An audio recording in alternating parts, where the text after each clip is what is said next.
From the Dukes of Hazzard's crude humor to Wild Wild West outdated stereotypes, here are a few of the worst movies that were originally based on shows. First up, we have Baywatch.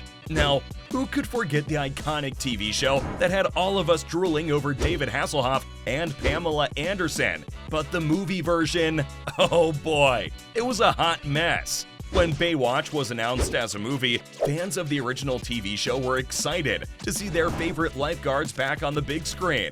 But what they got instead was a movie that had almost nothing in common with the original show, except for the beach setting and a few familiar faces. The jokes were forced and unfunny. The plot was too confusing and made little sense, and the characters could have been developed way better. The original show was known for its cheesy humor and over-the-top action, but the movie tried to take it to a new level and failed miserably. The movie also got a sad rating of 5.5 out of 10 on IMDb.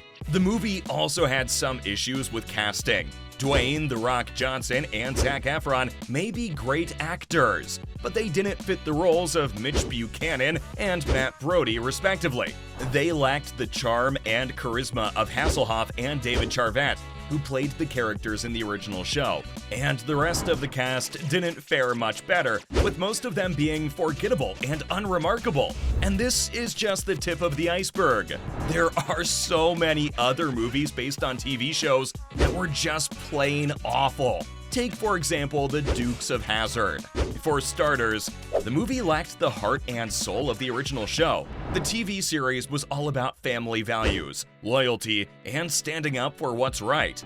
But the movie version was nothing but a second-hand attempt to capitalize on the popularity of the show by adding crude humor and sexual innuendos, which, let's be honest, we would have been fine without. Moreover, the casting was a complete disaster.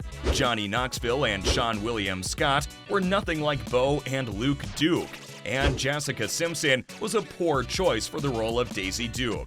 It felt like the filmmakers were more interested in casting popular stars than actors who were actually well-suited for the roles. And let's not forget about the terrible script. The movie was filled with tired cliches, cheesy one-liners, and an over-the-top plot that made no sense. I doubt the writers had even seen the original show and just slapped together a bunch of car chases and crude humor in hopes of appealing to a wider audience. It was so bad that it got a rating of 5.1 on IMDb. And this isn't the only film that lost fans after the director decided to make some changes. Now, if you're a fan of the animated series, The Last Airbender, you probably already know where this is going. M. Night Shyamalan's adaptation of the beloved show was a disaster from start to finish. Fans were eagerly waiting for the movie to hit theaters, expecting a cinematic experience that would bring the characters and world of the show to life. But what they got was a complete disaster. The director made numerous changes to the story, characters, and world building that did not sit well with the fans. Many of the characters were miscast and did not resemble their animated counterparts, leading to disappointment and frustration. The biggest issue with the movie was the poor writing and storytelling. The animated series had a rich and detailed story with complex characters, detailed world building, and a perfect balance of humor and drama. The movie, on the other hand, failed to capture any of that. The dialogues were stilted, the pacing was off, and the movie skipped over important plot points, leaving the audience confused and dissatisfied. Animated series just have a charm of their own that shouldn't be changed. Don't believe me?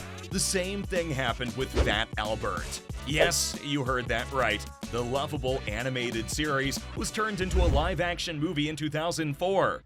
And let's just say, it did not go well.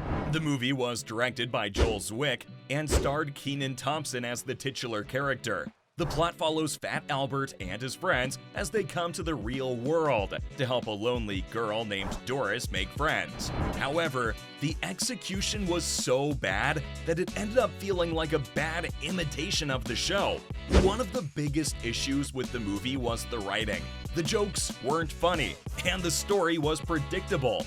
The writers could have better tried to capture the essence of the show or understand why people loved it in the first place. The humor that made the animated series so charming and endearing was lost in the live-action adaptation. Moreover, the movie relied heavily on stereotypes, which was disappointing for fans who expected more from a movie in the 21st century. The characters were one-dimensional and lacked the depth that they had in the show. And even though Kenan Thompson did his best to portray Fat Albert, the character just didn't have the same charm and likability that he had in the animated series.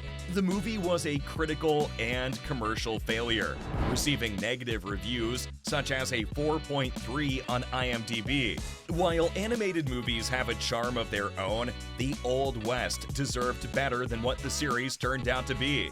I'm talking about the Wild Wild West. Now, we're not so sure who thought it was a good idea to turn a TV show about a cowboy and his sidekick fighting crime in the Old West into a steampunk action movie starring Will Smith, but they were seriously mistaken. The show was a classic Western with a sci-fi twist, while the movie was a mismatch of steampunk, action, and comedy. It felt like the filmmakers took the name of the show and ran with it in the most bizarre direction possible. The movie's plot was too complex, and most of us were confused about the storyline. The humor was also cringeworthy, relying heavily on outdated stereotypes and cheap jokes. Will Smith and Kevin Kline, who played the leads, had zero chemistry, which affected their performances too. And let's talk about the special effects. The movie was made in 1999, but the CGI looked like it belonged in a B-movie from the 80s. The giant mechanical spider that appeared in the movie is an example of terrible special effects that took the audience out of the movie completely. But perhaps the biggest crime was wasting the talent of Kenneth Branagh, who played the villainous Dr. Arliss Lovelace. Branagh is a fantastic actor, but his performance in the movie was over the top and cartoonish, which was a complete waste of his skills. Speaking of fantastic things that shouldn't be touched, we have the beloved Yogi Bear. That's right, in 2010, Hollywood decided to take the lovable cartoon character and turn him into a live-action/animated hybrid. And let's just say, it did not go well. The movie was a cringe fest from start to finish, with terrible jokes, awkward performances, and a plot that made little sense. But what makes Yogi Bear so shocking is how it managed to ruin everything that made the cartoon great. The witty humor, the clever storytelling, and the lovable characters were all missing from the movie. Instead, we got a mess of a film with lame jokes that relied on fart noises and slapstick humor. And let's not forget about the human characters in the movie. Anna Faris and Tom Cavanagh, who played the leads, were completely wasted in their roles, with little to no character development or chemistry between them. Even the legendary actor Dan Aykroyd, who voiced Yogi Bear, couldn't save this disaster of a movie. That's all the terrible movies for today.